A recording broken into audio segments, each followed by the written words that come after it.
What's up, everybody? Welcome back to Mile Higher Podcast, episode 172. Today, we are switching it back into true crime mode. We are going to be talking about the controversial death of Michelle O'Connell. And this one is very interesting. I think you guys will have a lot of thoughts and opinions to share in the comments.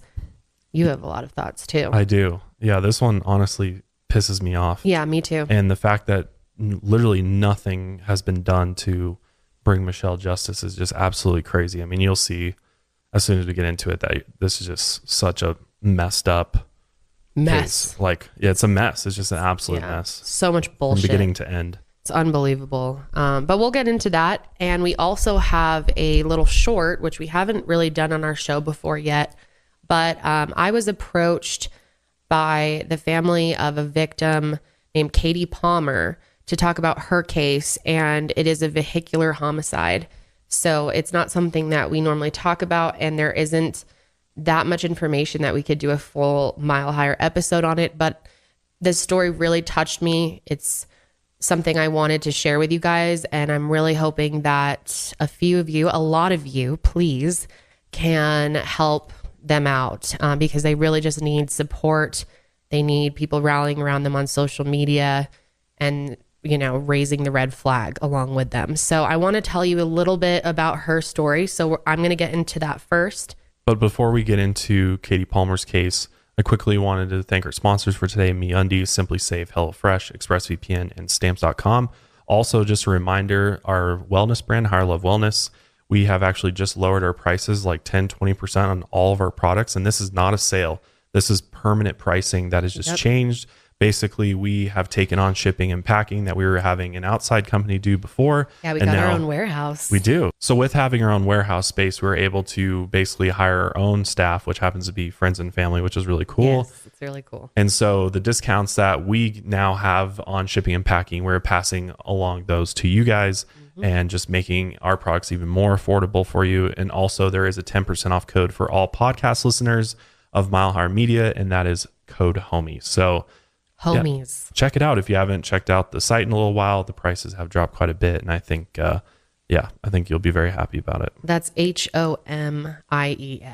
Correct. I know someone was trying to type it in homie, like HOMEY. That's not even a word. Well, who knows? I mean, you don't know if I don't know if that's even a slang term in other countries. So some of our listeners were like, homie? What the hell? So I just wanted to clarify, homies. Gotcha. Yes. Now that we've got all of that out of the way, let's talk about Katie Palmer. Yeah, so this case is extremely heartbreaking. Katie Palmer was a very loved member of her community. She was a teacher, and her students are still absolutely heartbroken to this day about what happened, and her family is all, fighting as hard as they can for justice because to this day there has been no justice for Katie Palmer. Her husband, John Palmer, has been really leading the charge for justice, and what they went through together and these moments that I'm about to describe to you are very upsetting. Like, this is really one of the saddest things I've ever heard. So this happened last year, April 21st, 2020. Katie and her husband, John normally would take walks around his neighborhood like often in the morning, early morning. And he wanted Katie to start joining him. So one morning he convinced her to go. And she actually was reluctant to go at first. She was just tired. But he was like, come on, let's do it. Let's get up. So they went up on this walk and they had no idea what was about to happen. This would be the first and last walk that Katie would join him on. So they're just walking in their neighborhood and they're walking on the road side. Actually, there was no sidewalk and they were walking on the appropriate side of the road. When you walk on a road that doesn't have a sidewalk, you're supposed to walk on the side that has oncoming traffic. So they did everything right. Suddenly, a silver truck, veered over to the other lane into oncoming traffic and actually hit them and sent both of them flying. Obviously, both Katie and John were severely injured. And when John kind of came to and realized what was going on, he had this horrible pain. He said it felt like there was a ratchet around his waist and he could not get up. And then he realized that Katie was lying near him and he could hear her moaning. He said a terrible sound.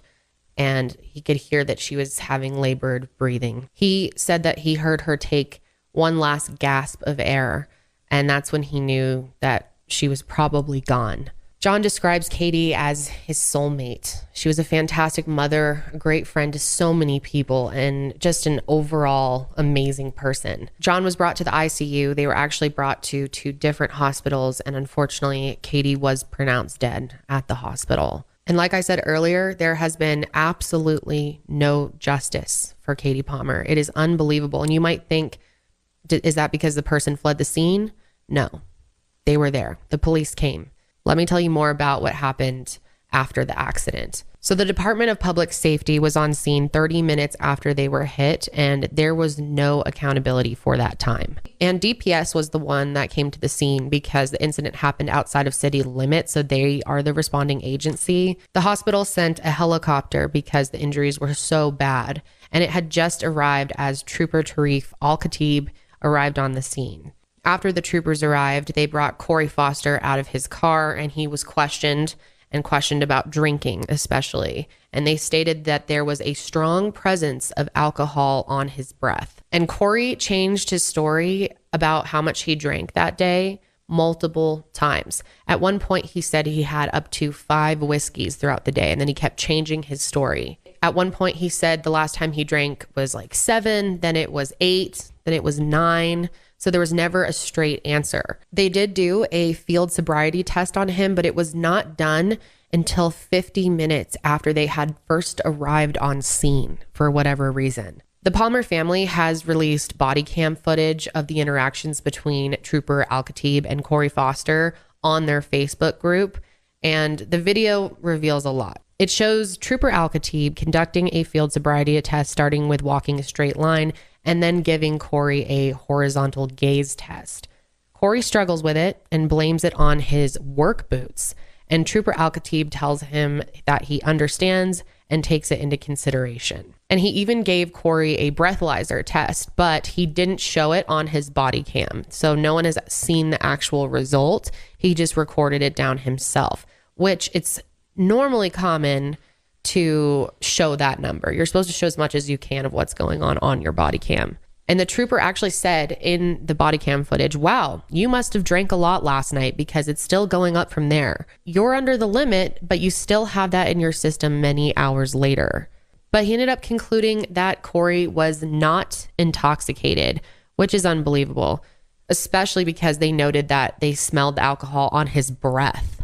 So overall, the case was mishandled from the beginning. They never took enough pictures on the scene either. They failed to mark the scene properly, and they didn't question any of the first responders on the scene or even eyewitnesses that saw the incident happen. None of that was done. On Wednesday morning, John and his mother-in-law, alongside a group of Katie's supporters and loved ones, gathered outside of the Grayson County Courthouse while grand jurors decided whether or not to indict Corey Foster based on the evidence.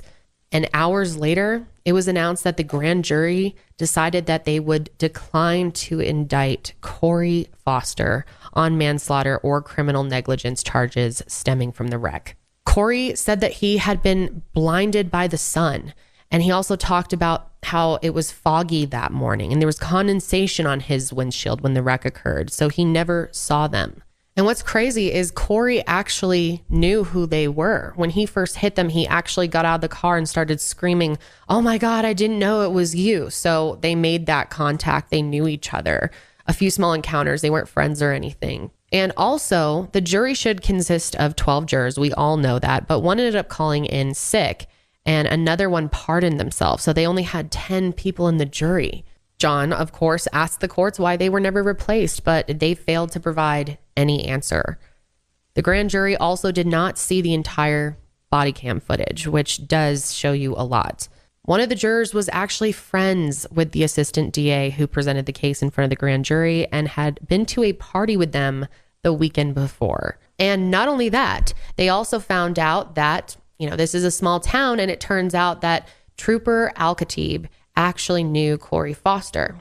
And it's alleged that they would hang out together and drink sometimes. So he should have removed himself from the case as soon as he realized Corey was involved, but he didn't do that. The family has asked the DA to hold Trooper Al-Khatib accountable for his negligence and give Katie a fair chance at justice.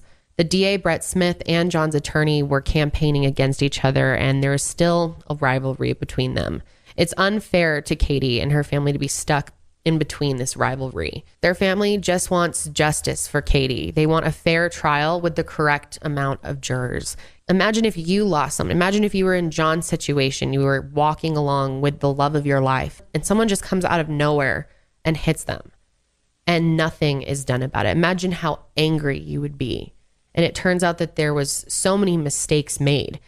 Breathalyzing him 50 minutes after they arrived on scene, his numbers definitely would have gone down by that point.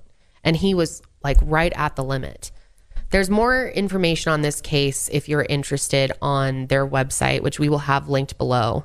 The website is justiceforkatiepalmer.com. They are also very active on their Facebook group and are really encouraging anyone who wants to follow along or support them to follow it, because they might have petitions or things that they need done later on. So the more people that can follow them and support them, the better. And I know that it helps so many families with this process, and just getting that support, you know, when you're grieving is super helpful. This happened last year. So if you have any time, we know so many of you are so sweet. I'd really appreciate if you'd go give them a follow and just tell them you're thinking of them, or, you know, your thoughts on everything. And then, of course, they have a Twitter as well, which is at @4_Palmer. Their Facebook group is under Justice for Katie Palmer, but we will also link it below. And I would really appreciate if you guys could follow that. If you want to take it an extra mile, take it a mile higher, you can contact the Grayson County District Attorney Brett Smith at 903-813-4361, or email them at smithb@co.grayson.texas.us. We will have all that information in the description box, along with a pre-typed email that you can use kind of as a base. Feel free to change it up or add your own thoughts or write your own. And their family would be so appreciative. You know, I know all of us out there have had a teacher, at least one in our lives, that really made a difference on us. And Katie was that teacher for a lot of students. And a lot of people are really hurting in this community right now, having no justice for her.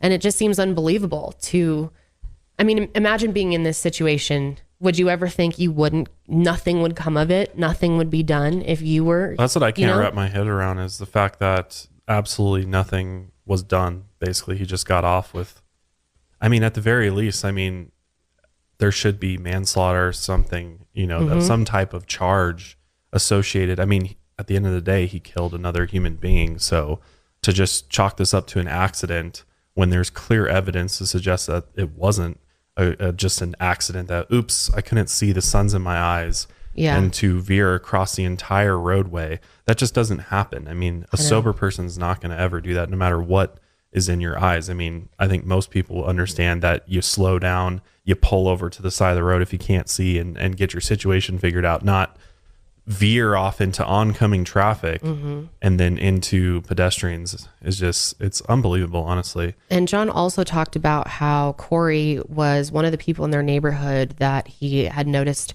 would drive extremely fast up and down that roadway, like just ridiculous neighborhood even speeds. In our neighborhood. I mean, people drive way too fast. They do, all over the place. And this is a perfect example of why it matters to slow down in neighborhoods. But I think the alcohol could have played a big part. I mean, he drank a lot the day before. He admitted it.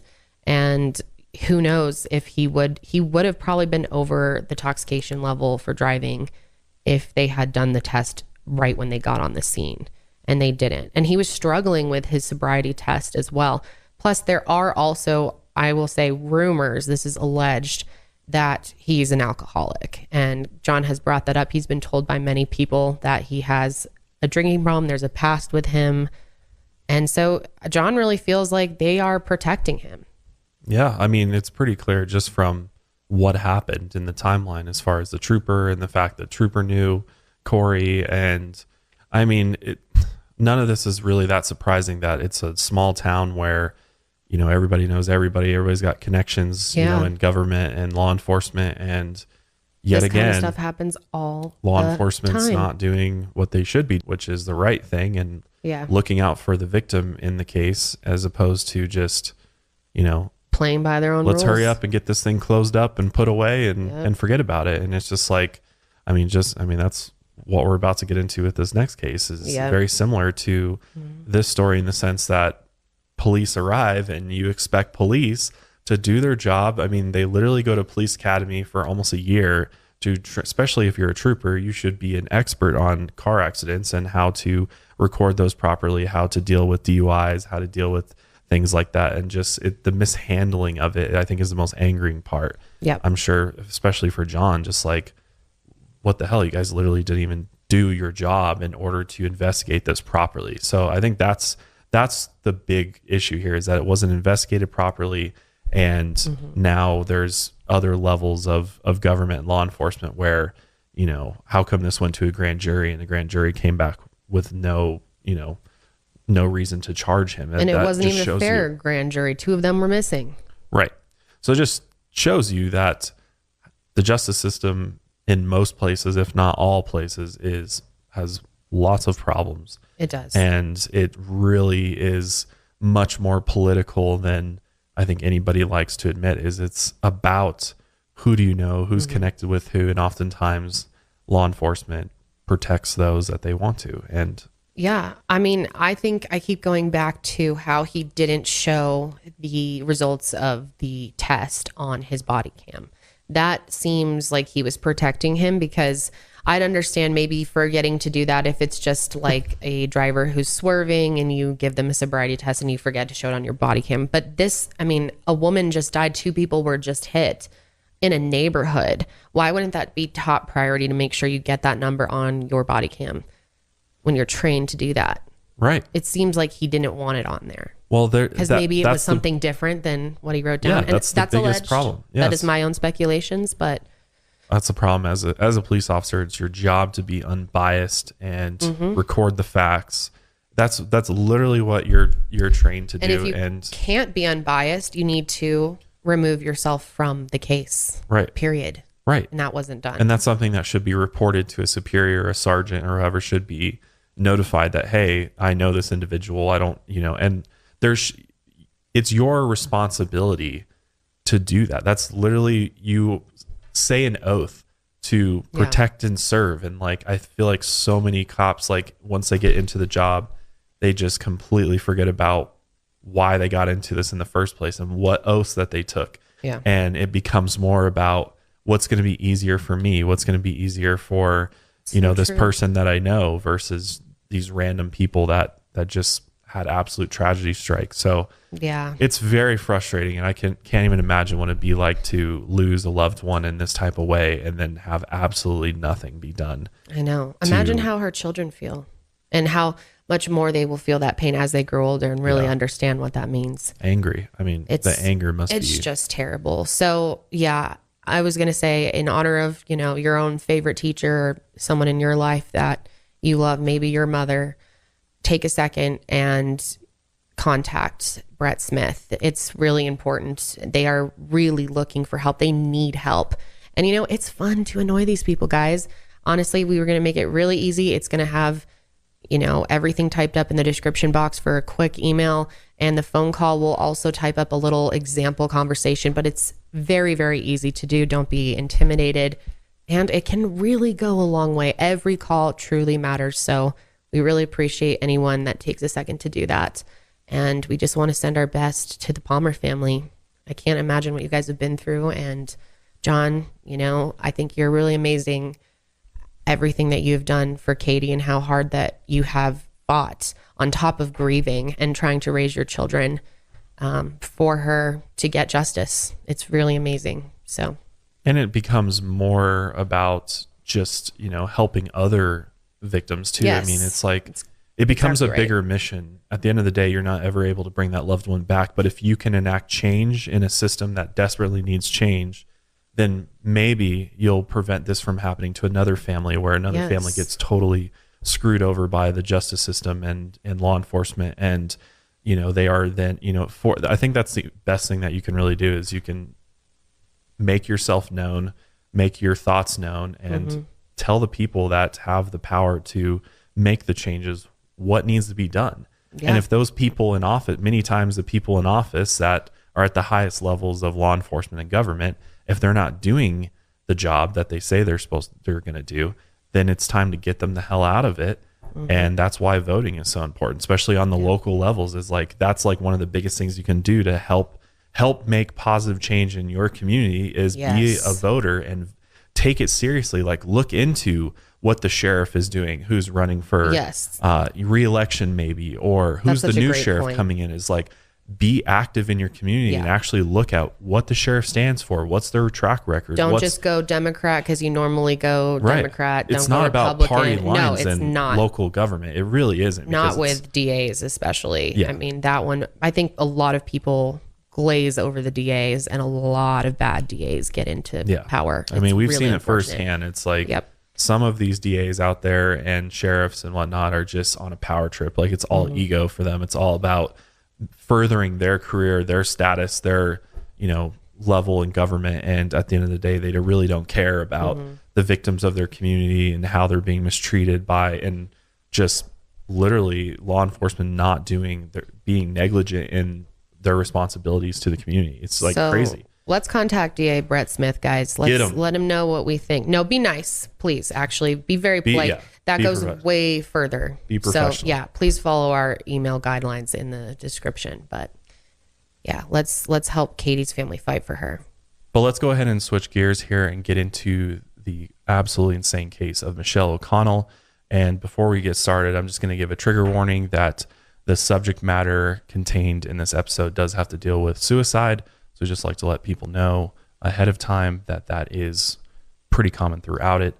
But let's go ahead and jump into it here. So just after 11 p.m. on September 2nd, 2010, police officers in St. Augustine, Florida responded to a shots fired call at 4700 Sherlock Place. And this is a house just in a quiet residential neighborhood. And it was a signal 18 that went out, which means that a subject has been shot, and it involved one of their own. Deputy Deborah Maynard was at a nearby gas station getting coffee with two other officers when they got the call. Fellow officer 23-year-old Jeremy Banks had called 911 minutes before, and he told the dispatcher he thought his girlfriend, 24-year-old Michelle OConnell, had shot herself. I'm going to go ahead and play a clip of the 911 call now. 911. Hey! Please get someone to my house. It's 4700 Sherlock Place, please. Please, my girlfriend, I think she just shot herself in blood everywhere, please. As you could hear on the call, Jeremy was frantic and desperate, begging for help and repeating please multiple times. He said again that Michelle shot herself with his service weapon. She wasn't breathing and there was blood everywhere. The dispatcher repeatedly asked him to calm down. Jeremy actually corrected the dispatcher twice when she called him ma'am, saying it's Mr., it's sir, which is kind of odd. But after correcting her that second time, he goes on to identify himself as Deputy Banks with the St. Johns County Sheriff's Office. And before the first officer arrived on the scene, Jeremy said for the third time on the 911 call that his girlfriend shot herself. Like, he made sure that they knew that the officers were rolling up to a suicide call. Deborah and the two other officers arrived at 11:25 p.m., and another young deputy was already there. Deputy Maynard walked into the house, and she said she could see Michelle's feet through the bedroom door, like right in the doorway. She was lying face up with her head near the bed, and she had been clearly shot in the mouth because the blood was basically running off the sides of her mouth onto the floor. Jeremy's department-issued service weapon, an HK .45 caliber pistol, was on Michelle's left side. The tactical searchlight or tack light on the end of the barrel was switched on.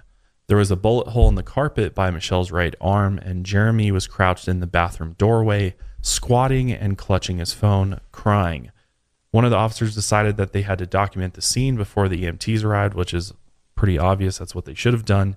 And the shooting involved a deputy and a service weapon, so they were going to be questions, obviously, about what happened later on. An officer took pictures of the scene, including Michelle's position on the floor, the gun, and the bullet hole in the carpet.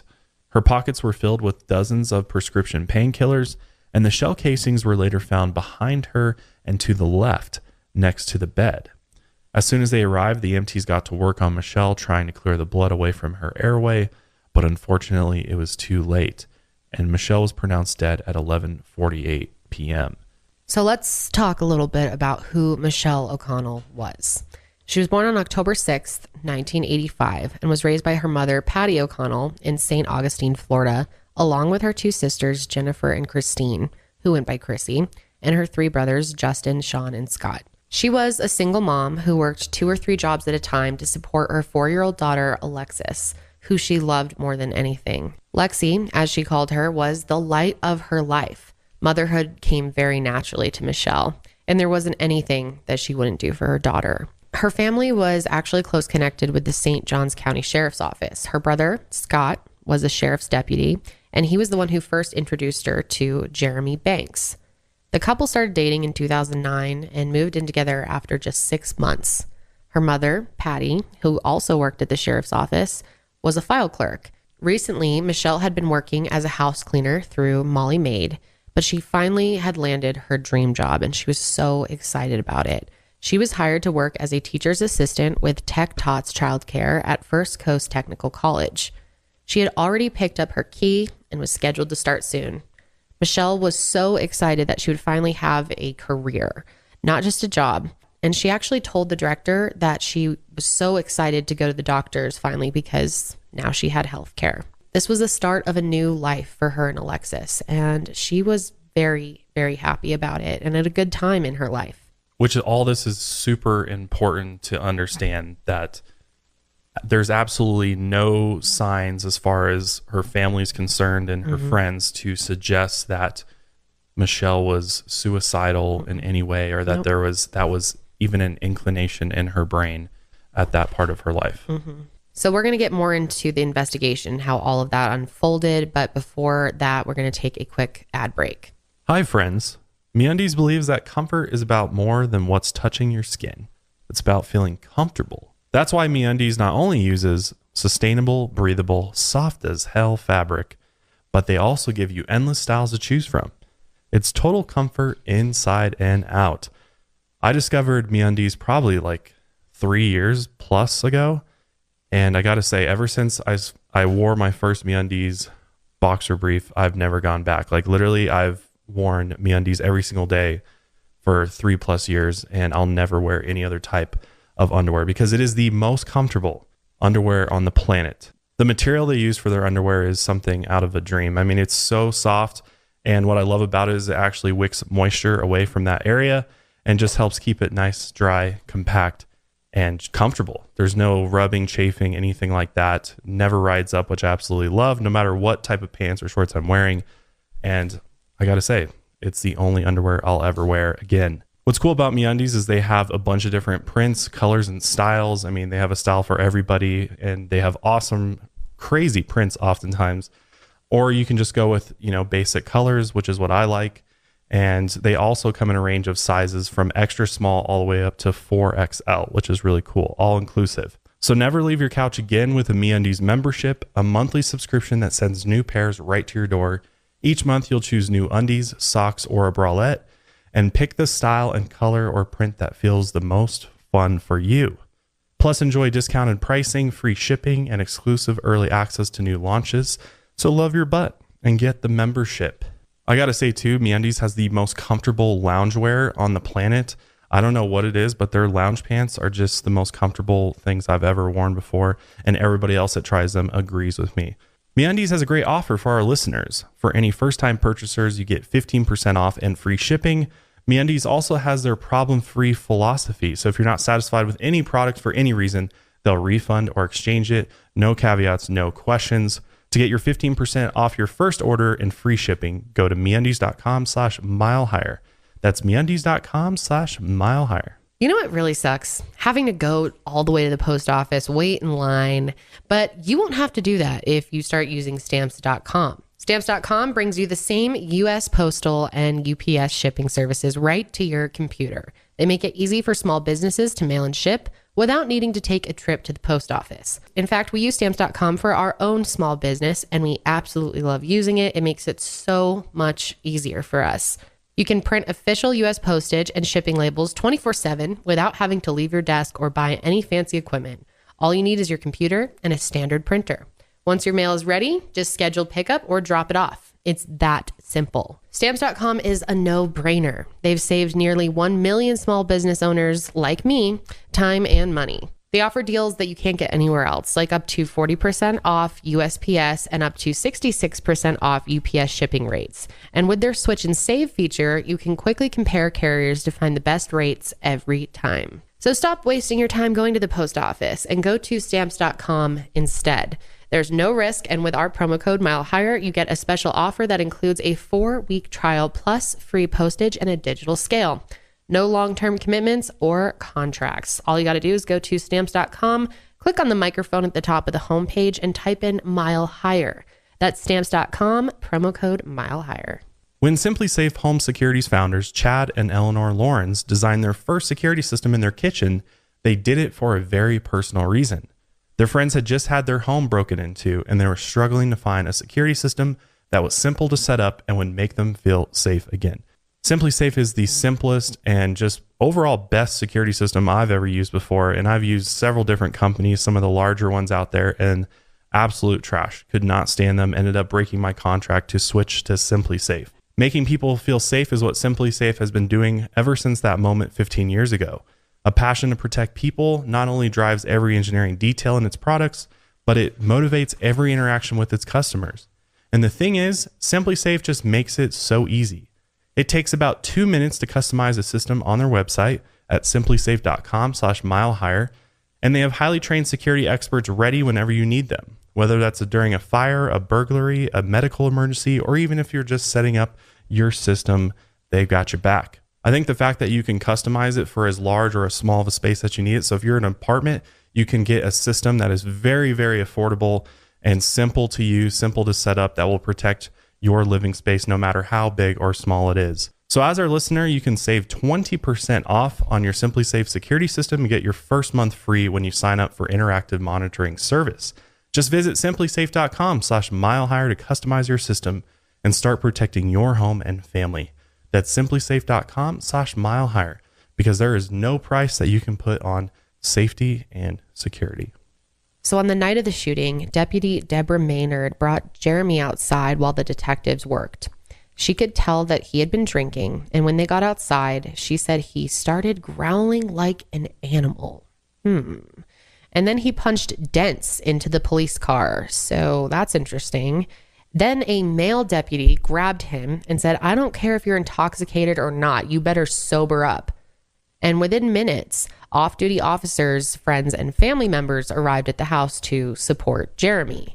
His stepfather, who was a deputy sheriff in another county, held him close and comforted him. Eventually, he was taken in one of the squad cars to be interviewed about what happened, and the interview was conducted by another officer with a supervisor present, and it was recorded, so we will play that now. My motorcycle's in the garage. I was sitting on it, my head down, heard it pop, and I knew exactly what it was. Ran inside, I started screaming her name. The bedroom door was locked, and I screamed her name again. I heard it go off again for the second time. I think it's important to note that this is definitely not best practice for this type of scenario where an officer is involved in a potential crime, and rather than, separating him and properly taking him somewhere else, or even having another department, somebody that doesn't know him, question him about what happened. It's just basically somebody he works with. So, imagine, if you got in trouble at work and then, you were sent to go talk to your boss about it, who you're friends with and work with on a daily basis. Obviously it'd be different if, we're talking about a crime versus just a problem at work, but you can see where that conflict of interest is, obviously they're going to already be biased towards Jeremy because he works with them. Yeah. Or I guess you could say that if your boss was your friend or your family member, then it would create a bias situation. Yeah. Again, we're talking about bias with the police and why it matters so much to have unbiased people involved, especially when an officer is involved and was at a crime scene. Yeah, and somebody is dead as a result of your service weapon going off. So Jeremy said he was alone in the garage sitting on his motorcycle when he heard a pop. He knew right away that it was a gunshot. He ran into the house screaming for Michelle, and she was in the bedroom with the door locked. As he tried to pry the door open, he heard another gunshot. He broke through the door and found her lying there covered in blood with his gun next to her and immediately called 911. The deputies and detectives who gathered at the house that night all agreed that this was an obvious suicide. Many of them were interviewed later on and said they never had any doubt that Michelle had taken her own life. The local media never reported anything about Michelle's death either. There was nothing to report. It was a tragic suicide, and there was nothing more to it. Deputy Maynard and another officer were sent to inform the family. And first, they told her brother, Scott, the fellow deputy. And after a minute of stunned silence, Scott handed his service weapon and keys to the officer and told them to take these away from him. And then he went with them to tell their mother, Patty, who knew all the officers from working at the sheriff's office.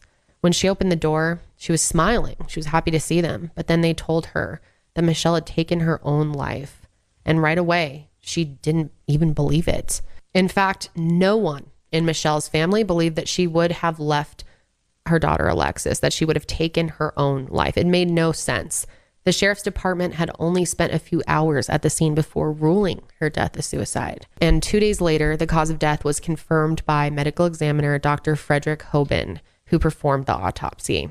Michelle's sister tried to tell detectives that in the months before her death, Michelle had confided to her that Jeremy was abusive and sometimes violent. According to her, Jeremy had a short temper, especially when drinking and during family events. And one Thanksgiving, Michelle's oldest brother, Justin, had kicked him out after he had started a fight. Started a fight on Thanksgiving. Let's think about that type of person, okay? Jeremy refused to leave, but when Scott realized he had brought his service weapon to Thanksgiving dinner, he insisted that he leave. Because Jeremy was a deputy with the same department handling the case, Michelle's family wanted an outside investigation conducted by the Florida Department of Law Enforcement, the FDLE. A lieutenant met with Patty and other family members and told them that the sheriff's office was better equipped than the FDLE and assured them that they would do a much better job.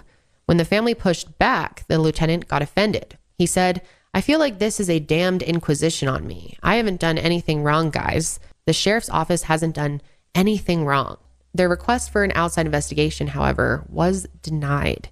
This decision was made by the St. Johns County Sheriff, David Shore, who is a powerful and well-connected elected official who was extremely protective of other officers. Michelle's family truly believed that there were decisions being made to protect Jeremy and to protect their department, not to get to the bottom of what actually happened that night. The forensic evidence that was collected at the scene was never tested. That's so crazy. Isn't that? It's just like, why not? Why not test it? Even if you're absolutely convinced. Yeah, exactly. Mm-hmm. Why do you think? Officers never canvassed the neighborhood either to find potential witnesses. Which there were other witnesses to what happened. There was actually a neighborhood witness that heard, help me, coming from the house before two shots went out. Isn't that unbelievable? And the cops never even bothered to go ask anybody. Nope. And they didn't check Michelle's cell phone records or interview friends and family to find out if she showed any signs of being suicidal. They just assumed that she was. And within a matter of hours, police had decided what had happened. They said that there were no bruises on her body, so there hadn't been a struggle. They concluded that there was no way that she just stood still and let someone shoot her in the mouth. The only reasonable explanation to them was that she had done it herself. Michelle's family was obviously heartbroken, that they had lost her. They loved Michelle. She was so loved by so many people, and they couldn't believe that she was gone and that nothing was being done to get to the bottom of it. On September 9th, 2010, her friends and family gathered for a graveside service to say their final goodbyes to Michelle. And together, they decided that they were not giving up without a fight. Because no one in the family believed that this was suicide at all. They were like, this was clearly done by Jeremy. And he's just getting away with it. Yep. So one of the most obvious steps the police failed to take was piecing together the timeline of Michelle's last day, which could have been easily done by just talking to a few key witnesses and taking a look at her cell phone records. But why not? Yeah. It's just like, what doesn't make sense to me is that you're literally trained to treat every scene like it's a homicide until you prove it otherwise. Like Right. that's the approach you're supposed to take, is to say, okay, this person was murdered by this person that's here until we can prove that he wasn't, or that that person didn't murder them. That's what's supposed to happen, but that doesn't happen so often all across the country. Because he's one of their, the fellow brothers, sisters in law enforcement. They just take his word for it. And they're like, oh, Jeremy would never lie to us. He would never cover up something. So clearly that's what happened. That afternoon, Michelle met her sister Chrissy at her place, and they had lunch together. During lunch, Michelle said she was planning to break up with Jeremy that night and had been looking for her own place for her and Alexis, looking at some apartments to move to. Chrissy knew that Jeremy had been violent with her in the past, and she was worried something might happen. Michelle didn't expect him to take it well, and said there was definitely going to be a fight, but she was prepared for it. She had paid for concert tickets for that night, and she said she wasn't going to miss it. So after the show, her plan was to break up with Jeremy and then go on to start her new life and her new job. Here's a clip of Chrissy actually talking about this whole conversation. She said, in true Michelle fashion, I paid for the tickets. I'm going. I'm breaking up with him. I'm starting my life over. And, I'm more sensitive. And she said, I'll be fine. Later on, Michelle left Alexis with Chrissy and planned to pick her daughter up later. She then went to St. Augustine Amphitheater with Jeremy and her brother Sean to see the band Paramore perform. The place was packed, and while the band played, Michelle and Jeremy argued. They had started arguing before the concert, and it just never stopped. And when Sean saw that Jeremy was determined to not have any fun, because there's actually a photo of him just literally mean mugging the camera, acting like he's having an absolute terrible time there, he asked Jeremy to switch seats so that he could sit with his sister and they could enjoy the concert. Dude, look at that face. Yeah, it's honestly a scary face. Evil. Yeah. God. She's like trying to smile. Oh, that's terrible. It's just like literally setting the tone for what's going to happen later. But once she was away from Jeremy, Michelle was in a much better mood, and she and Sean enjoyed the show.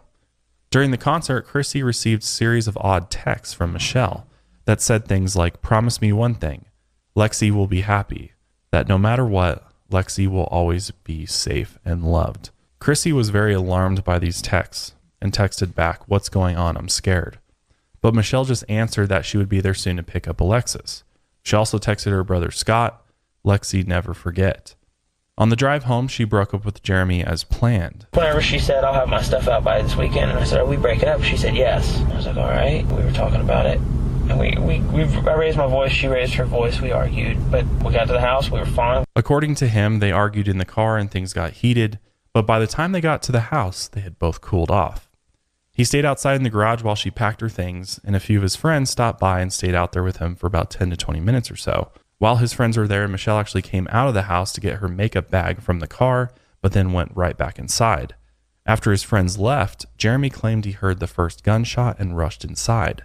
He told the dispatcher and the officers who arrived on the scene that this was a suicide, and they all just took his word for it. And like we said earlier, Deputy Maynard was one of the first officers on the scene and has actually spoken out about how the department handled the investigation quite a bit. What's crazy is that later on, Deputy Maynard was actually fired from the St. John's Sheriff's Office for untruthfulness in a different unrelated case, claiming that the sheriff asked her to lie and she refused, which I believe her completely, because Sheriff Shore is definitely a shady character.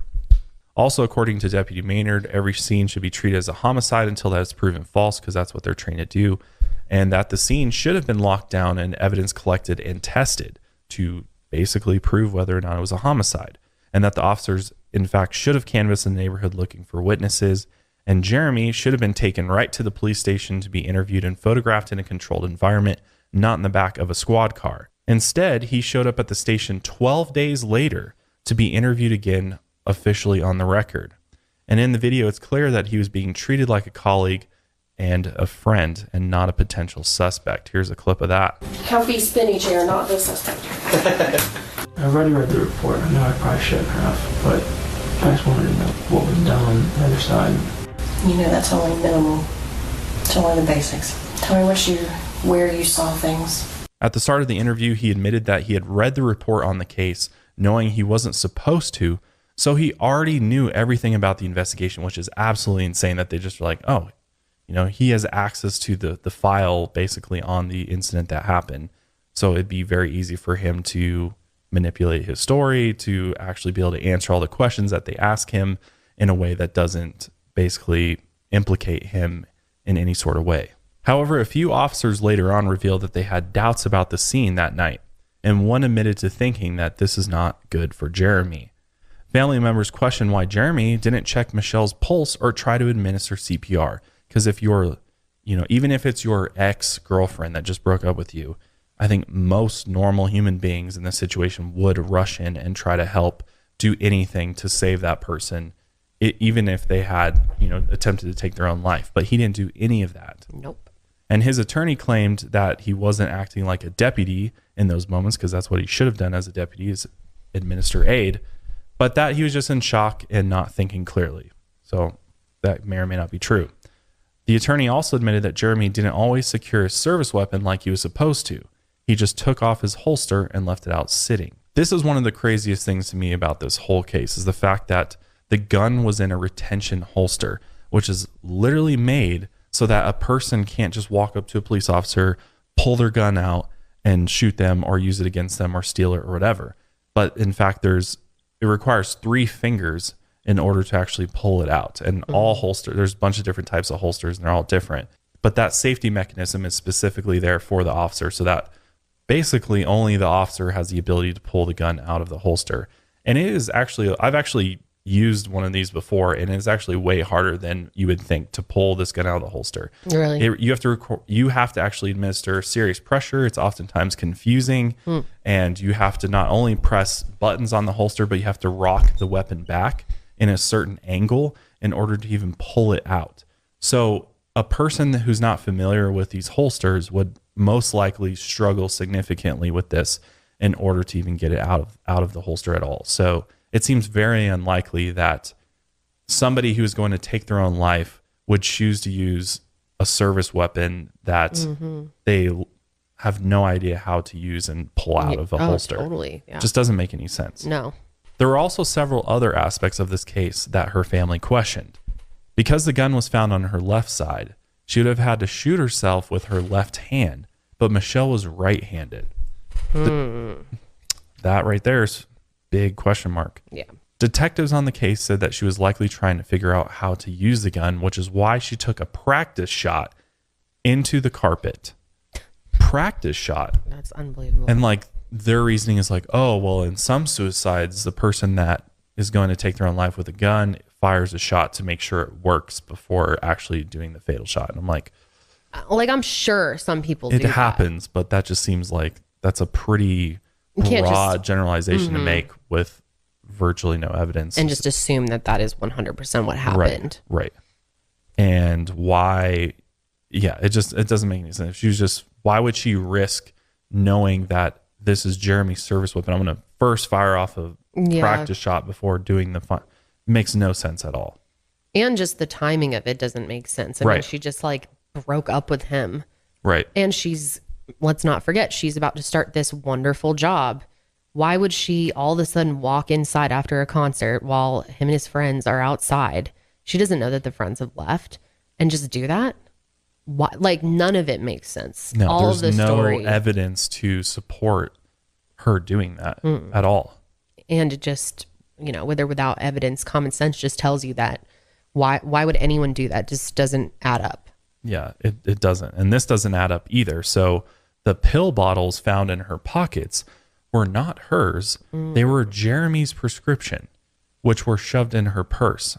But the autopsy report shows, or the toxicology report showed, that there was no drugs in her system. So detectives said she must have made a snap decision to decide to shoot herself instead of overdosing on pills. What I think is that these pills were likely planted on Michelle to make her look like she was just crazy out of control, on the verge of suicidal. She's got maybe she pain tried pills, stealing too. his pills, and just make her look as bad as possible. Because likely. Yeah, I agree likely. with you. Yeah, that's probably what happened. Because nothing about how Michelle was acting in the weeks leading up to her death or that night pointed to someone who was planning to die at all. Again, she texted Chrissy that she would pick up Alexis soon that night. Yep. And she had plans with a friend. She was going to go hang out with a friend later that night too. And she's just going to leave her daughter? Just split second decision, decide to take her own life? Absolutely not. An appointment book found in her car showed that she had signed up for CPR training that was scheduled to start just 2 days after her death for her new job at the daycare center. So that's very weird too. According to detectives, there was no evidence of a struggle, but Michelle had a bleeding cut over her right eye, and this was dismissed as well. Each time her family had a question about the evidence, the sheriff's department just dismissed their concerns and explained it away with their just generic reasonings for why it was a suicide, with absolutely no evidence to back it up. For 4 months, Michelle's family was rallying, protesting, posting, blogging, and doing nonstop calling to put pressure on the sheriff's office. Finally, Sheriff David Shore agreed to allow the state investigators to take another look at the case. He brought in Special Agent Rusty Rogers from the Florida Department of Law Enforcement. And right away, Rusty found 2 women who lived in the neighborhood who had heard noises coming from the house that night, as Josh mentioned earlier. Both witnesses heard a woman yell for help, followed by the gunshot. A woman yelled for help again, and then after the second gunshot, everything was silent. About 10 to 15 minutes later, they heard sirens, and both witnesses passed FBI-issued polygraph tests. Rusty presented his findings to Dr. Frederick Hoban in the medical examiner's office, who did Michelle's autopsy, and Frederick agreed to amend the death certificate to list homicide as the manner of death instead of suicide. But he was told by higher-ups not to file the amended death certificate. He was instructed to hold on to it while the investigation continued. So the sheriff's department brought in a new medical examiner to consult on the case, Dr. Predrag Bulik. And Bulik examined the evidence and concluded that Michelle had shot herself in the mouth while holding the gun upside down. And he said that the cut on her eye matched the arc of the tack light on top of the barrel. When she fired the gun, it jerked upward, cutting her eyelid. Meanwhile, Rusty continued his investigation into the case. He interviewed Jeremy, and a child protection employee interviewed now 5-year-old Alexis. And during Alexis's interview, she actually said that Jeremy is a bad person because he fought with her mom. He would jump on her and hit her. Her mom would yell for him to stop, but he wouldn't stop. According to Jeremy, he had never hit Michelle. He said that he had only ever put his hands on her once to restrain her, while she lunged at him. So Rusty got a crime scene reconstructionist with 4 decades of experience to conduct a test to see if Michelle could have shot herself based on where the shell casings landed. And the test concluded that in an open field, based on the results, it was determined that someone else had to have shot her.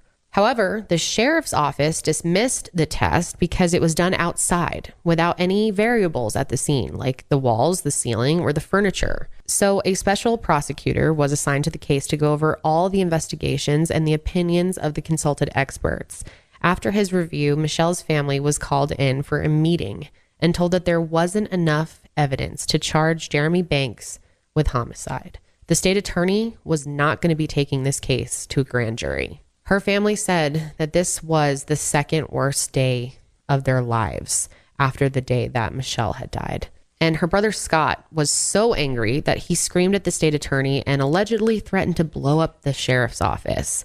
And this outburst ended up getting him fired. But I totally understand the anger. I would probably do the same thing. Oh, yeah. Michelle's case was officially closed in early 2012. Sheriff David Shore wrote a 152-page review that praised his officers and the department's work and harshly criticized the Florida Department of Law Enforcement and Rusty Rogers, which that is just so ironic. Jeremy responded by filing a lawsuit against Rusty and the FDLE for violating his civil rights, claiming they manipulated evidence and testing to fit their narrative that he killed Michelle. Well, then 2020 came along and they did some testing of their own to see if he was right about what actually happened. They brought in a forensic scientist and a professor from Penn State University and created an exact replica of the room where Michelle died in an indoor shooting range. The location of the shell casings is mainly dependent on the position of the gun when it's fired, as well as the trajectory is dictated by the laws of physics. The sheriff's office had concluded that Michelle was lying on the floor when she shot herself and held the gun upside down, which makes no sense. The professor conducted the test 3 times, assuming she was lying down, sitting up, and kneeling, taking 10 shots for each position. For all 30 shots, the shell casings ejected toward the right, the opposite of where they were found. Because of the physics of the way the gun is designed, the professor explained that there was no way the casings could have landed behind her and to the left. The sheriff had explained this away by saying one of the first responders must have just kicked them. Doesn't this remind you of Kurt Cobain? It does. A lot. You know? And they said the same thing. Maybe they were kicked by the sheriffs or the Why the people on hell? scene. That would be just so stupid. That would be a literal mistake by them to do that. But yeah, in his case too, all the bullets landed on the incorrect side when they tested. Versus if somebody was standing in front of the person when they shot it, where would the casings go? They go the way that they were found. But they just dismissed that away as they kicked it. This was absolutely wild to me, is that when they did this test, the professor explained that when a gun is fired, it's just the physics that it's going to recoil back, not upwards. Right. So there was no way that she could have shot herself upside down with the gun upside down and the tack light then cut her eye in the way that it did. No, it doesn't make any sense. How can a professional get away with saying something so obviously untrue? I don't know. It honestly blew my mind. I was like, really? Yeah, that's Have you ever really seen a gun crazy. go off? It's called recoil for a reason. It goes backwards away from whatever it's shooting at. That would be so weird if you shot a 45 caliber gun and it goes up. Yeah, like when Like what? Makes no sense. Makes no that it's just sense. impossible. Just such incompetence. I It- mean, it really in this is. field, and you don't understand that. Or it's just bullshit and they're just trying to sweep it under the rug. Yep. And so they'll say whatever they have to say. But the professor also conducted a test to see where the shell casings would land if someone else had shot her in the face. And in the 10 shots, they all landed very close to where they were actually found on the scene. Imagine that. When Patty was shown the results of these tests, she was furious and didn't understand why the sheriff's office wasn't conducting tests themselves as well as interviewing witnesses. I would wonder the exact same thing. In 2014, a new witness came forward, a bar owner named Danny Harmon. And Danny claimed that Jeremy had come to his bar the night after Michelle had died. Jeremy had said that all Michelle ever did was put him down. So he was moving on with his life and wasn't going to let her hold him back anymore. His attorney denied that he went to the bar that night or ever spoke to the owner about Michelle. Jeremy has also claimed that this case has ruined his life, describing neighbors screaming murderer at his house in the middle of the night. Oh, boo. I know. Maybe it's because you're a fucking murderer. Seriously, maybe don't murder somebody.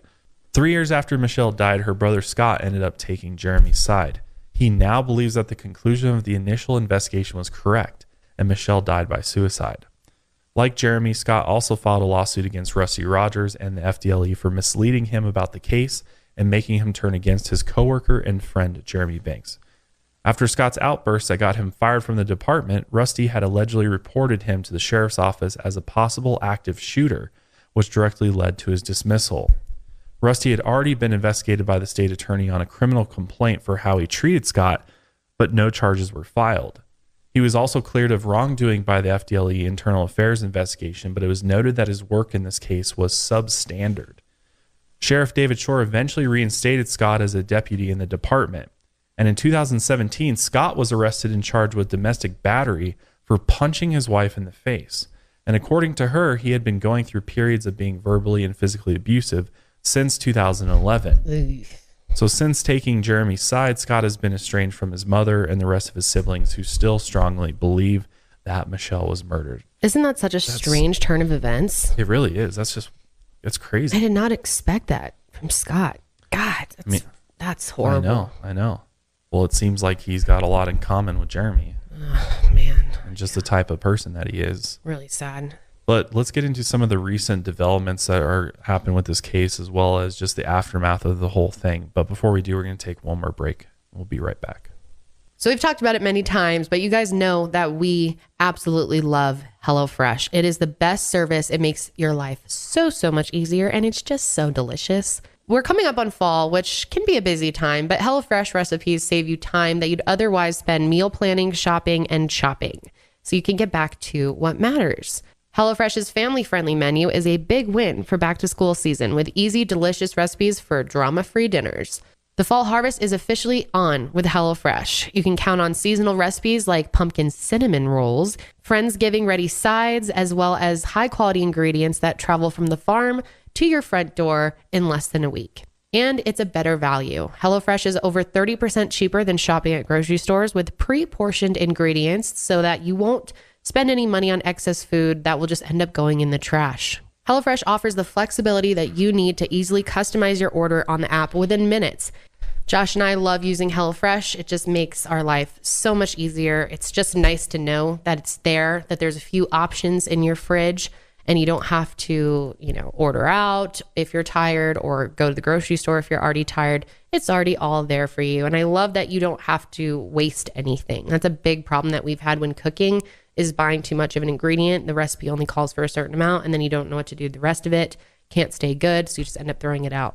So if you want to check it out, go to HelloFresh.com/milehigher14 and use code milehigher14 for up to 14 free meals, including free shipping. That's HelloFresh.com/milehigher14 with code milehigher14 for up to 14 free meals, and that includes free shipping. HelloFresh, America's #1 meal kit. In this ever-changing world of technology, there is always going to be people that are going to try to exploit that technology, such as hackers. Hackers are actually everywhere and they can access your devices from anywhere. But if you're somebody that goes to local coffee shops, maybe you travel a lot, you stay in hotels, or you just use public Wi-Fi, if you're not using a VPN service, then your data is at risk. This means that somebody that's on the same public Wi-Fi can literally snoop on what you're doing on your computer. They can capture your usernames and passwords for things like your bank accounts, credit cards, or social media accounts. I mean, that's like the #1 way that hackers actually get your login information and actually access those websites, is people that are using public Wi-Fi without a VPN service. So the VPN that I absolutely love and have been using for several years now is ExpressVPN. I love ExpressVPN because it is super, super simple to use and it works on all of your devices, computer, phone, laptop, TV, whatever you need, they've got you covered. So for example, when I'm traveling or I stay at a hotel and I'm accessing the public Wi-Fi, I always make sure I connect to ExpressVPN prior to actually logging into any websites or anything like that. Because what ExpressVPN does is it creates a secure tunnel for all of my internet traffic. It's almost impossible to penetrate that tunnel and steal any data. So all of my information is safe while I'm accessing a public Wi-Fi network. You can also use ExpressVPN to change the location of where you're browsing from. So say you're watching Netflix in America, you can use ExpressVPN to connect to a server in Canada or the UK. And then once you're connected to that and you reload Netflix, you'll then be presented with all of Netflix's content in that particular country, which is just an added benefit of using a VPN. Why use ExpressVPN over other VPNs? Well, they've got blazing fast speeds. You can stream in HD with zero buffering, which is actually really, really nice. It's compatible with all your devices and keeps all your data secure. So be smart and secure your data and also get access to more out of your streaming services, not just a fraction of their content. Get your money's worth at expressvpn.com/milehigher and don't forget to use our link at expressvpn.com/milehigher to get an extra 3 months of ExpressVPN for free. So during the state's investigation into Michelle's case, her mother, Patty, asked for permission to exhume her daughter's body. And she was granted permission, but then never heard about it again and nothing ever happened. So in 2016, their family decided they would take matters into their own hands and start the process themselves. They had Michelle's body exhumed and then they commissioned for a second autopsy by Dr. William Anderson, who's a forensic pathologist and former deputy chief medical examiner for Orange County, Florida, who had conducted between 8,000 and 9,000 autopsies in his career. Wow. And when he looked at an x-ray from the initial autopsy, he was shocked by what he saw. It turns out Michelle's jawbone had been fractured and it was in 2 pieces. The family had been told that she had no other injuries. Dr. Hoban knew about the fracture when he did the first autopsy. It was impossible to miss, but he only included it in his field notes, not the official report. Just complete negligence. The force of a gunshot wound to the head can cause mandibular separation. Dr. Anderson explained that if that were the case, her teeth, gums, and the floor of her mouth and other soft tissue would have been severely damaged, but none of them had any damage at all. There was a question of why there were no bruises outside of her jaw if she had been hit, but he said that in his experience, if a person dies very soon after an injury like this, there's often not bruising. And this new update about Dr. Anderson's findings actually made national headlines. According to Dr. Anderson, he said that there was just a hole in her tongue and there was no other damage to her mouth. So basically, the other medical examiner, Dr. Hoban, he said that it was actually the gunshot that actually split the jaw. And the fact that he didn't put on the official report just screams to me that, this was a part of a cover up of some kind to kind of leave this off the radar, because he knows, he's a medical examiner, he has the same education as Dr. Anderson, that in this case, that's likely not what happened. It was likely a hit to the jaw prior to the shot being done that in fact broke her jaw into two, which the speculation around that was perhaps Jeremy may have hit her with his fist prior to shooting her, or actually just hit her with the butt of his gun prior to shooting her. That would have caused the jaw to actually split. It would also explain how he was able to get her lying down on the floor as well. Right. If you hit her hard enough, you're going to knock her out. And so perhaps that's what happened, is he knocked her out in some way, and that's what separated her jaw into two. And then that's also how she ended up lying on the floor, which would also explain why a bullet would have gone, if a bullet was shot down, would have gone right through her tongue. Right. Yeah, that makes complete sense. So after this new information came out and they had made headlines, even made it on GMA, this really pissed off Sheriff David Shore. And he responded by attacking their family. He claimed that they were paying someone to author the report, but this wasn't true at all. Actually, all the work that was being done by Dr. Anderson was pro bono. In his statement, David said, molesting Michelle from her place of rest using some freelance type of approach is beyond unconventional. It was reprehensible. That is the most offensive statement you're reprehensible, dude. Make. Molesting Michelle. So the fact that her family wanted to exhume her body, he's saying is molesting Michelle. Isn't that sick? That is just... Because they want justice for her and they want to know the truth? Because of you, asshole. Like, what kind of even statement? That's such seriously, what vulgar terminology to use as a professional? Like, how inappropriate.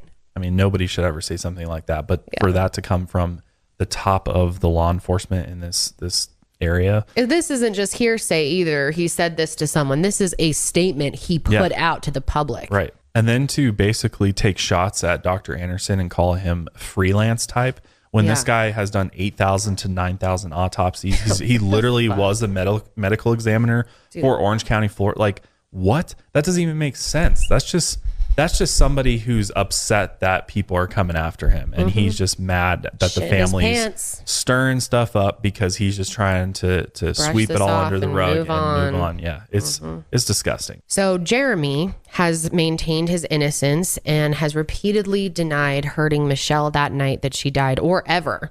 He's never been charged with a crime, and he kept his job as a deputy. That's right. In 2017, both medical examiners, Dr. Frederick Hoban and Dr. Predrag Bulick, were reprimanded for mishandling various aspects of the case. Dr. Hoban was reprimanded for never filing the amended death certificate and for taking it home with him, as well as for leaving the fractured jawbone out of the official autopsy report. Dr. Bulick was reprimanded for showing the autopsy photos to unauthorized people. Great work, men. Really good.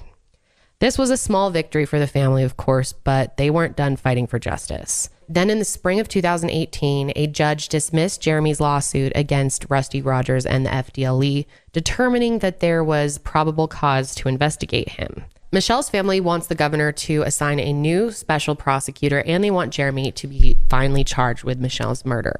They're also fighting to pass a law that would prevent law enforcement agencies from investigating one of their own, which would be great to have. Deborah Maynard ran against David Shore for sheriff in 2016, giving him a challenger for the first time in 2 elections. And she hoped to bring change, accountability, and transparency to the sheriff's office. She opposed David on the controversial issue of mandatory body cameras for police officers, which Deborah strongly supports. David won the election, though, with nearly 86% of the vote, and credited his officers for the win. He retired from the position, however, in the 2020 election cycle.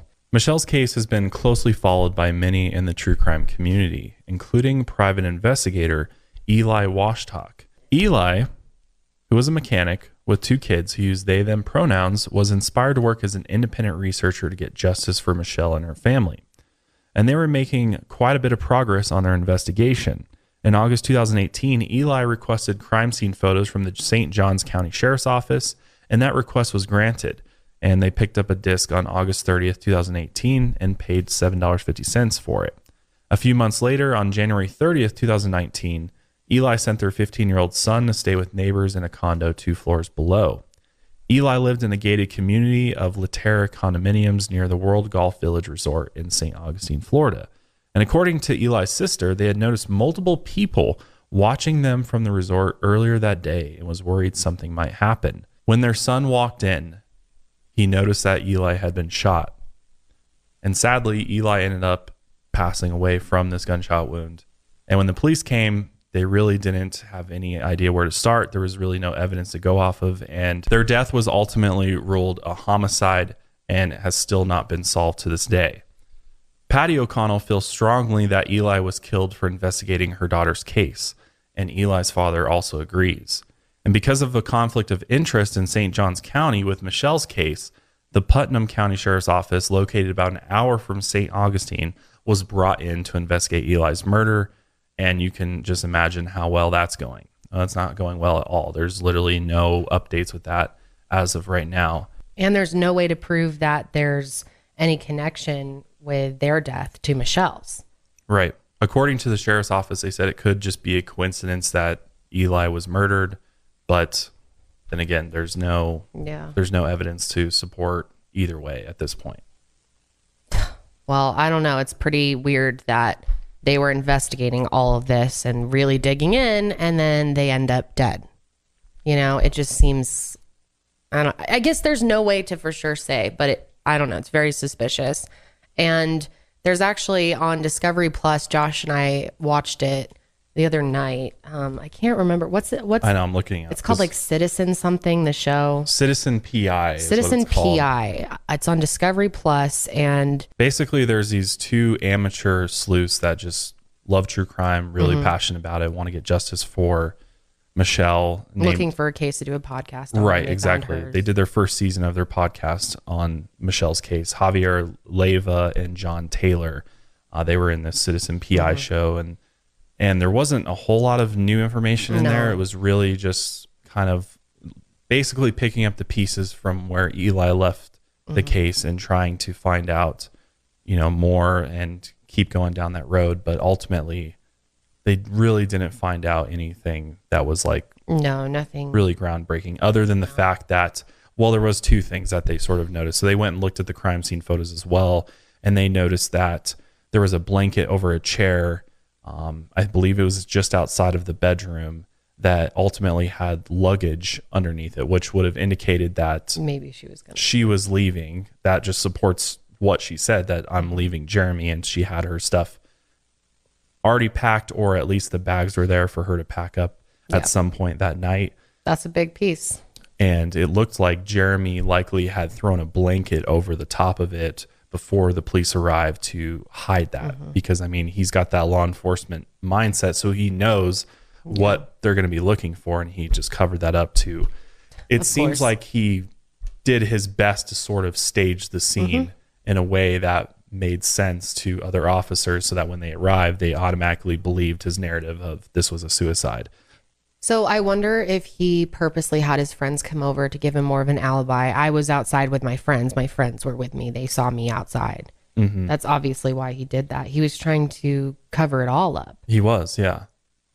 And these guys also found another picture that just was completely glazed over of a shirt with blood on it that just nobody ever said anything about. And the shirt is in a completely different area from where Michelle was. It's far enough away that, and it's enough blood on it, saturated blood on it, that it would have had to have been used to blot something, or at least that's what I think based on the photo. But nobody ever asserted how this much blood got on this shirt that is just randomly off to the side, and Jeremy is away from her and didn't touch her at all, so he claims. So It's just so frustrating when you think about it. You know, if this happened in any other county and maybe if he wasn't a sheriff, would this have shaken out differently? Would things... Oh, yeah. I mean, it totally would have, It right? would have been handled way differently. It's so frustrating. And when you think about how the night played out, it all makes total sense. From the fighting at the concert, you see that picture of him. Look at his eyes.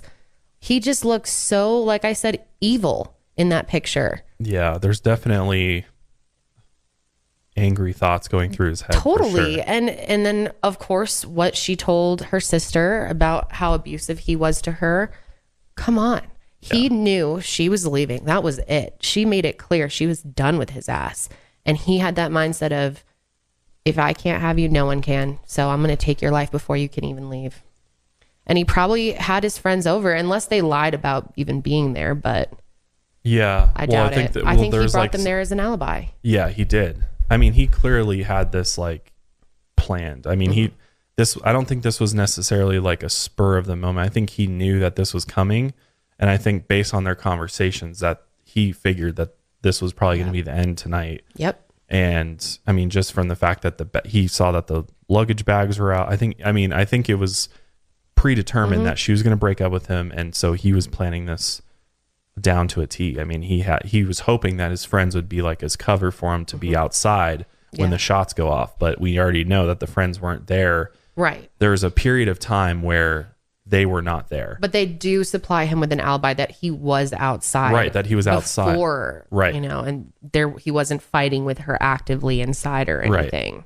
But I think the neighbor that bared witness to hearing her yell out, "Help me," and then the one shot and then another shot. Yeah. I think that's pretty telling too. I mean, that's how many huge. people, I mean, that just seems very unlikely for somebody who's going to take their own life to be yelling, "Help me, help me," before two shots rang out. I mean, and then the whole jaw thing. I mean, to me, it seems pretty clear that he most likely knocked her to the floor totally. prior to then basically executing her, which is just so terrible. And then the worst part about this is this guy is literally patrolling the streets of St. Johns County right now. Isn't that unbelievable? 10 years later. If you live in this area, you might get pulled over by this guy. Yeah, this guy's literally most likely a murderer. Allegedly. You know, obviously we can't prove anything, but I think you can look at the evidence and make up your own mind about the truth of what really happened to Michelle O'Connell. I mean, it doesn't take a rocket scientist to figure this one out. No, but apparently the police can't do it. No, and I think at the end of the day, it comes down to, first of all, the sheriffs have way too much power, and you know, especially county environments, and just their power over, you know, everybody from the prosecutor's office all the way to even who sits on the grand jury. I mean, our justice system is set up so that it's, you know, supposed to be a fair for everybody, right? You're supposed to have this fair trial. Everybody's got their fair shot in court. And that's really all that Michelle's family wants, is they just want to see him have his day in court. Yeah. And have the evidence presented, all of it. Bring in the witnesses. Let a jury decide. Because I think if you presented everything we just talked about in this episode to an unbiased grand jury, I think you would most likely get an indictment. Especially if they could, you know, I doubt they can use the data from 2020's experiment, but if they could conduct something similar and present data like that about the shell casings, I think that would... Somebody on the law enforcement side should have done a test. I mean, they did their test if she was holding the gun on herself upside down, and that was the only sort of test they did, where the medical examiner was like, "Oh yeah, this is how it was done." But it literally makes no sense. And a medical examiner is not going to be an expert on how a gun works. Why is he giving the demonstration? It should be somebody who's got the knowledge and experience with weapons to know how they work. And that's just what blows my mind, is that I know there's not a doubt in any of their minds deep down that this was not done by Jeremy. And in fact, it's about covering up and protecting their own. I mean, that's what they do. And we've seen it in so many cases where... So that's really the culture that's set, like, you protect your own? Yeah. So do they ever set anything about you will also hold each other accountable? Is that part of it? It's a double standard. That's the thing about it, is it's very hypocritical, because what they teach you in academy is totally different from what's actually happening on a day-to-day basis in many police departments and sheriff's departments across the country is that it's like you are in this brotherhood, sisterhood with all these officers. And at the end of the day, the number one thing that trumps everything else is that you protect a fellow officer. You always make sure you and your fellow officers go home every night, and that's it. And literally, Deputy Maynard even said that literally they're telling you that if you see another officer do something wrong, don't say anything about it. Like that's what superiors were telling him. So that's the problem with the police departments, is that for every good officer, there seems to be a few bad apples in there that are just not doing it the right way and not upholding the oath that you're sworn to when you become a law enforcement officer. I mean, the amount of power that you carry is immense. And the fact that everybody's not held to that standard, and that it really comes top down too. If your sheriff is setting the tone that this stuff's okay and that we protect our own and stuff, that gives your officers the idea and feeling that, oh, if I mess up, my boss has got my back. So if I do something wrong, and there's officers that plant evidence on people. I mean, there's so many problems. And now thankfully stuff's getting caught on video, and we're starting to really see the reality of policing. And it's in a really, really bad place. I think the reason why there's so many unsolved cases and there's so many just no movement on cases is because of sloppy police work and sloppy police leadership. Really. And just to be clear, you're not saying all police officers, of course. There are departments out there that are really setting a great example. Good officers, and I've met many great people who are in it for the right reason and really do care about what they're doing. And there's obviously officers that give their life to stop mass shooters. There's officers that jump in the line of fire. That is what the job is. That's what it should be about, is protecting and serving at whatever cost, where you are literally, you take an oath to protect the citizens of wherever you're serving to the point where you would take a bullet for them. Yeah.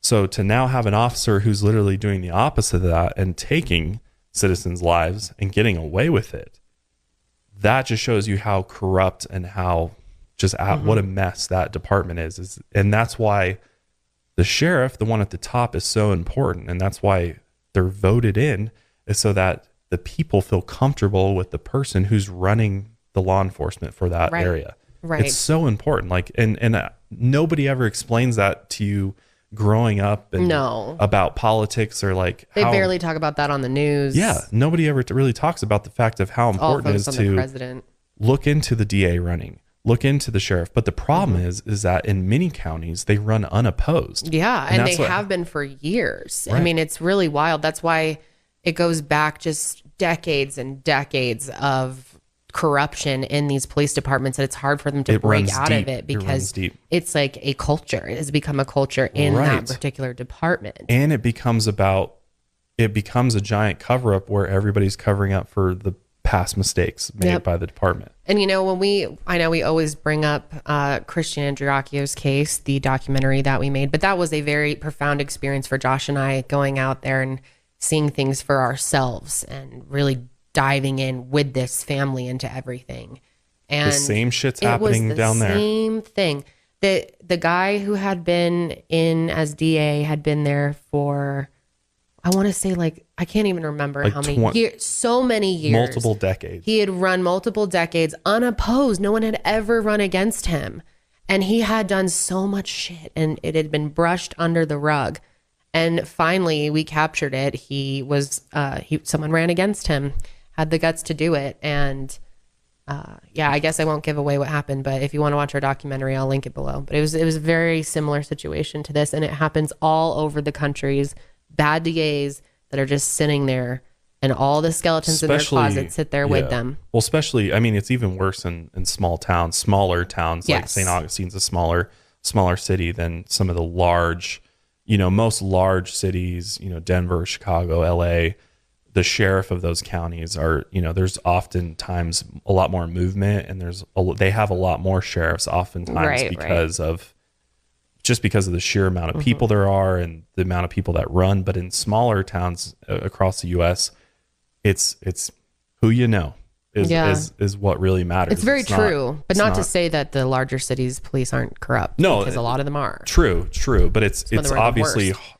it's obviously a little bit, it works a little bit different Mm-hmm. because it's still very political. It's still about who you know. But when it comes to small towns, like if you're not in the know, Mm-hmm. then why even run for office? Because you're going to lose to whoever the person that's in office who has been in the community. Everybody knows him, and he's kind of putting on this whole, front for everybody, and Just the name they know on the ballot. They're like, oh, I know that right. guy. Well, and it's also, it comes down to, because when you run for sheriff, you do have to run as a Democrat or Republican. Mm-hmm. And really, that doesn't really play that big of a factor No. into your policies. Obviously, to some extent it will, but oftentimes, if you look at sheriffs across the U.S. and especially small towns, what you find is that they're oftentimes Republican. And so if you're a Democrat at sheriff trying to run and take a seat, most times it's going to be much more difficult for you to accomplish that unless you can convince Republican voters or independent voters to sort of swing to your side. And that's kind of what we found out in Meridian. Yes. Is that that's a Republican town. The government's been Republican since the beginning of time. And so to Most get a people new just vote with, they're just going to go R down the board without even researching the candidate, is what you're saying. right, so a voter in that county is going to get their ballot, and it's just names and Yeah. R or D next to it. And so Yeah. most voters, because they're not taught any different, and there's no information on the Or they just don't policies, care or they enough. don't care enough. Like, Republican, Yeah. or Democrat, Even though they have all the no way down. idea that this person hasn't prosecuted several murders and is, Yeah. Crimes going through the roof, Yeah. and they're letting all these people walk and whatnot. So and it's there's just, bad Democratic DAs too out there. I just want to yeah, we're not just ragging on Republicans. No, it's Josh was just using that as an example. They're all bad. A lot of them. Not they're Yeah. not all bad, but it doesn't matter on the both political sides. affiliation. Yeah, it's Yeah. just it. I'm just saying it. If you look at data, you look at small towns. Right. Oftentimes, it's going to be Republican. it is. Yeah, That's statistically. just statistics about the United States. Is like rural communities No, typically lean 100%. more Republican. And what do we see? Is we see a lot of problems in small towns. There's endless literally- cases, yeah. dude. Endless. There's a endless. podcast literally called like Small Town Murders or something. Like Oh, there's really? one that just literally focuses on the bullshit of the southern small towns because it's just so. They Yep. just do things a different way. It's just kind of like they still have this Wild West mentality of like, this is how it's always been, so we're not going to change it. But people are Yeah. getting screwed over and cases are going Yeah. unsolved. Same thing in Absolute Texas mess. with the county that we Right. talked about earlier, Grayson Yep. County. Right. And Katie Palmer's case, which, by the way, don't forget to follow our call to action listed in the description box for Katie's case.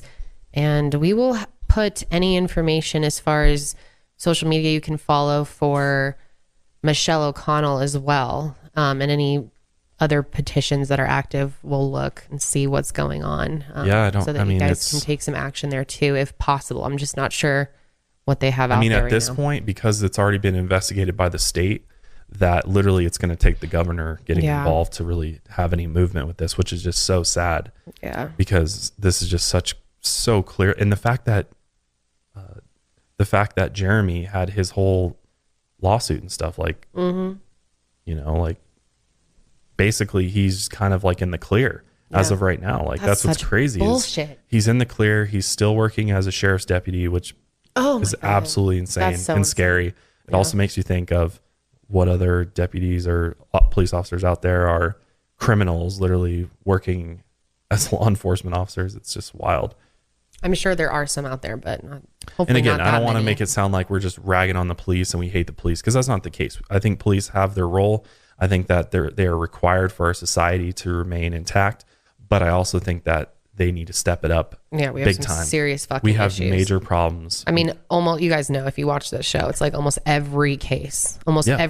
on my channel. You go It's back just to it. over and over and over again. And it's like some of it is not even like the officer's faults necessarily. It comes back to training. It comes back to who's True. teaching them what they learn. Are they learning are they learning what to do in a situation where you get a call to a scene that is a suicide? What do you do as an officer to investigate that? Are you securing the scene Are they properly? making sure they're actually following Right, protocols right. after an incident happens? Is there follow-up? And that's what's happening too, is there's just not enough oversight from a higher level watching over what officers are doing. And that's what it comes down to, is the amount of freedom that they have. Even with body cameras, there's still problems because officers can turn them off, on. You know, they can choose not to show. They can the manipulate their blood body and stuff to make. So it's not a foolproof solution to holding officers accountable. I mean, what is it going to take to really like bring up the level? And it also comes back to, sadly, money. It comes back to the people that go into law enforcement are going into it knowing that it's not going to be a huge, you know, paying job. It's not going to be like going to make you rich by any means. But the amount of money that's allocated to the emergency services, and this just goes for first responders across the board, is not nearly enough at all. I mean, EMTs to firefighters to police officers, the salaries that they get are not great. And I think I think one way to elevate the quality of the officers, especially on the police side, is if you made it more lucrative job opportunity. You pay more. You make it, you know, there should be hazard pay. You're putting your life on the line. You know, there should be more benefits to There's not hazard pay? No, it's not. There's not like extra money that you get because you put your life on the line. It's like, I guess you're right. It's just I've never thought about government that salary job. It's no different. Wow, that's unbelievable. That's obviously there's like insurance and life insurance, but it's like you're not getting anything additional for putting your life on the line every day.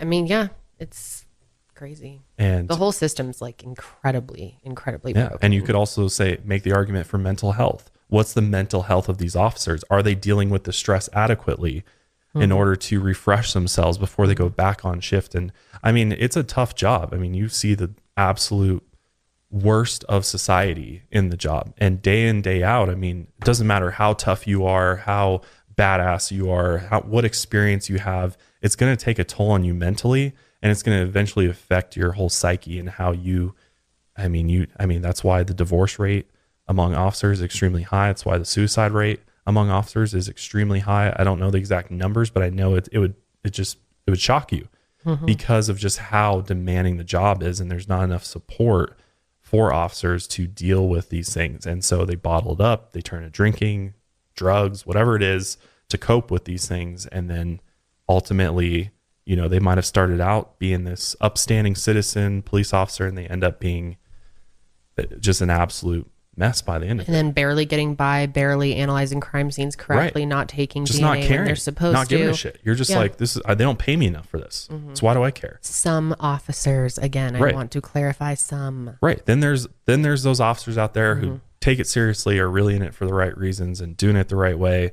And unfortunately, there's just not enough of them. Yeah. And you know, it's the truth. It's a very complex issue. I think that is going to take a lot of effort from a lot of different entities to really resolve. And I guess as I get off the soapbox, I'll say, vote, vote, be active in your community, know what's going on. I think it's important to watch like local news, know what's happening crime wise in your area. Yeah. See what's happening with, you know, law enforcement, and look beyond. I mean, I feel like the average person really only cares about president, and they go in and they don't know half the names on the ballot, you know, and they didn't look it up and don't really care that much. And it's okay. Like, I don't judge people for doing that. It's our education's failure that we haven't taught people what that means, what those positions hold, why you should vote for those things, why it matters.